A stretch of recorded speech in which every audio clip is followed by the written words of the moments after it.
Magandang tanghali po sa inyo mga kasandal. Ito po si Kasandal Vlog ng bumabati ng isang magandang tanghali po.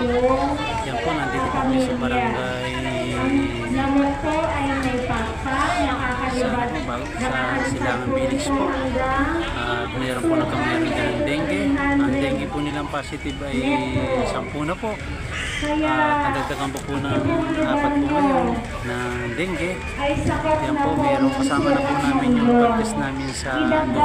Po sa ito ay papatest po niya sa ano po, ibayad po ng 2,000. Eh dito po sa City Hall po, na City Health Office po, libre po ang pagtingin ng dugo sa dengue. Yan po, marami po matingin po, pagtingin namin sa dengue. Yan po, dito po, libre po yan. Malalaman niyo po pag may ang tao may dengue po mga kasandal.